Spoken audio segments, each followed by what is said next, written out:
Thank you. You may be seated.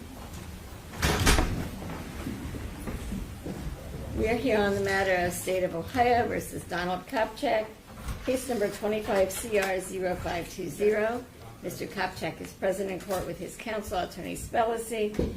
We're here today to impose sentence pursuant to a jury verdict which was adopted by the court of guilty of 2 counts of abduction, each felonies of the 3rd degree, 1 count of ethnic intimidation, a felony of the 5th degree, and 1 count of assault, a misdemeanor of the 1st degree.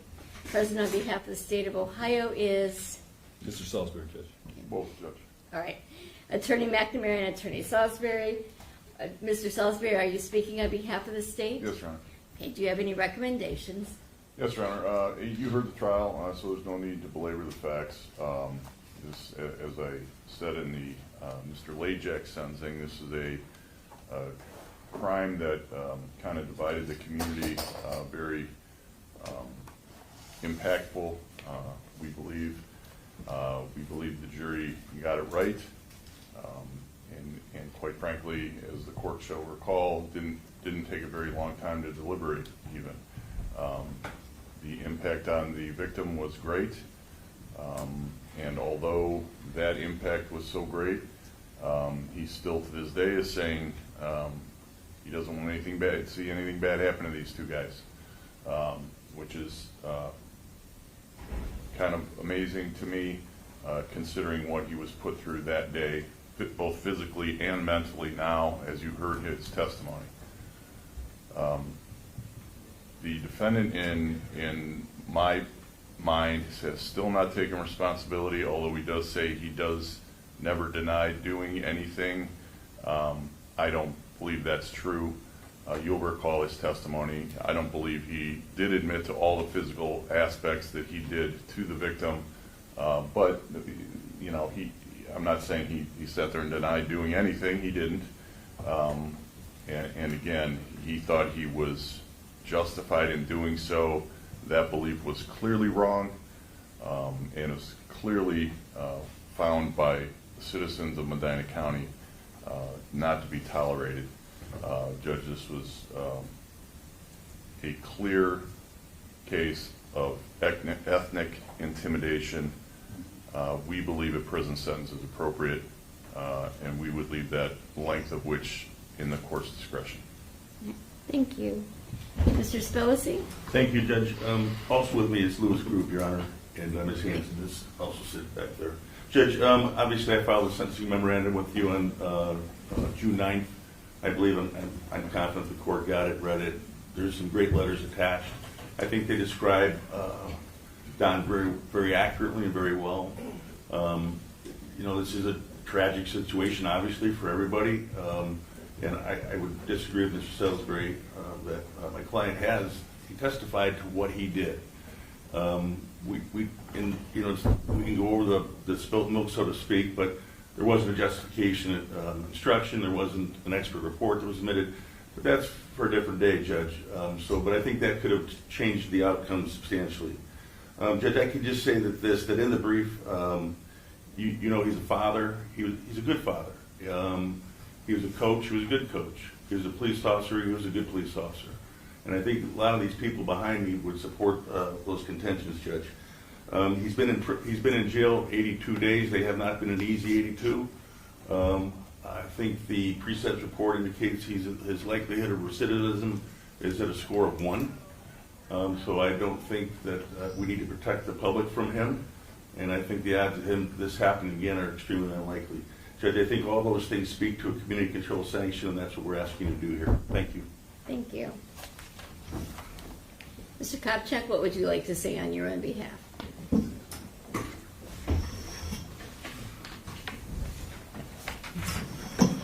Again, I just want to go off exactly what my lawyer just said, that I never denied anything. I took the stand and I was honest, and that's what I was told to be. I was told to be honest by my lawyers and my union, and that's what I did. I sat there and I was honest, and never in my life did I ever think that I would be here sitting in front of a judge like this, and that's not the type of person that I am, and those letters and everything that are put in front show that what I've done in my life, and what I've would continue to do when I'm out. And on behalf of my lawyers and everything, they, I was advised to keep this as to basically that. Well, Mr. Kupchak, I have read the sentencing memoranda. I have read all the letters in support. The thing that the letters in support don't discuss is the effect of your behavior on the victim in this matter. And so my focus is not on whether you're a good person, I'm sure you're a fine person, but on your behavior and the impact that that had on the victim. And so after consideration of all the relevant factors set forth in the statute, and also the information contained in the pre-sentence investigation report, it is the sentence of this court that on count 1, a felony of the 3rd degree, you will have 18 months in prison. On count 2, also a felony of the 3rd degree, you will have 18 months in prison. On count 3, a felony of the 5th degree, you will have 10 months in prison. And on the misdemeanor of the 1st degree, you will have 120 days in jail. Your time will run concurrently and not consecutively. Upon your release from prison on counts 1 and 2, you will have a mandatory period of post-release control of between 1 to 3 years at the discretion of the adult parole authority. When this period of post-release control is imposed, if you violate the terms of that supervision, the adult parole authority is authorized to return you to prison for up to 9 months for any single violation, up to a maximum of 50% of your prison term for all violations. If while on post-release control you are convicted of a new felony offense, in addition to being punished for the new offense, the judge could add an additional consecutive prison term of 1 year, or whatever time remains on your post-release control term, whichever is greater. As you will be incarcerated, all fines and costs will be waived. Also, on count 3, the felony of the 5th degree, you may be subject to a period of 2 years possible discretionary post-release control. I also need to notify you of your appellate rights. You have the right to appeal the conviction or sentence in this case. You do that by filing a notice of appeal with the clerk of courts for the Court of Common Pleas within 30 days of this sentence. If you're unable to pay the costs of an appeal, you have the right to appeal without payment of those costs. If you're unable to obtain counsel for an appeal, counsel will be appointed without cost. If you're unable to pay the cost of documents necessary to an appeal, the documents will be provided without cost. You have a right to a notice of appeal timely filed on your behalf. Do you wish to appeal? Yes. Okay. Can you afford counsel to represent you? Yes. Then you do not need the court to appoint counsel for you, correct? No, ma'am. All right.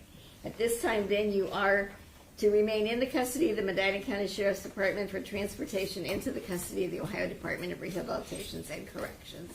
Anything else, Mr. Spells? Thank you, Judge. Judge, just for the record, count 1 and 2 would merge. I I know it's a concurrent sentence, but I believe they would.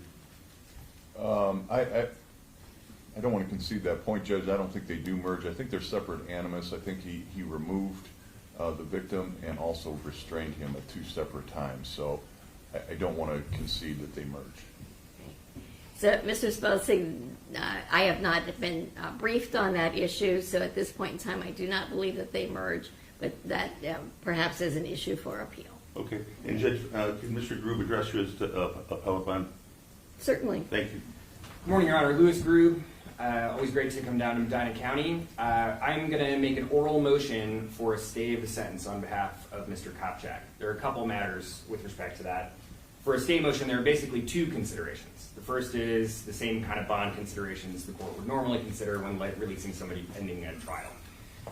I'm going to defer to the court on those. There's already been a personal recognizance bond. If this is granted, that would be appropriate. I have no reason to believe that there's anything that's changed, simply because Mr. Kopchak has been convicted. He's the same person before you. Same family, same considerations. He's not a flight risk. As to whether or not a stay should be granted, the general standard applied by the Court of Appeals across the state of Ohio is whether there's a reasonable argument for appeal. The court referenced numerous times in the transcript, which I've now read in the last couple of days, that there could be an appeal, likely would be an appeal. There were a couple issues. I'm happy to address the specific issues pending appeal if the court would like to get into that, but I think that given all that has happened, it's probably safe to say the court understands the issues from the trial, and we would just say that there are reasonable grounds for appeal.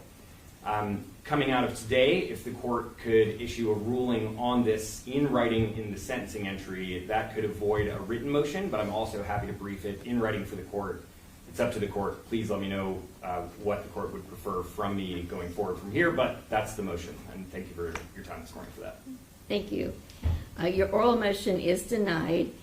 Your client has filed motions with this court in which he has indicated that he would prefer to be in prison rather than remain in the Medina County Jail. And so I am going to grant him his wish and let him go to prison at this time. May I be heard on that, Your Honor? No, Okay, thank you. thank you. Anything else on behalf of the defendant? No, thanks. Anything else on behalf of the state of Ohio? No, Your Honor. Okay, thank you. We are in recess.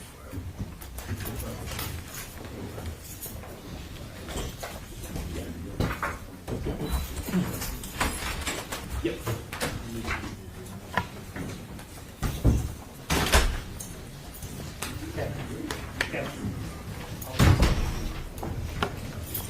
Sorry? Have some paperwork for you.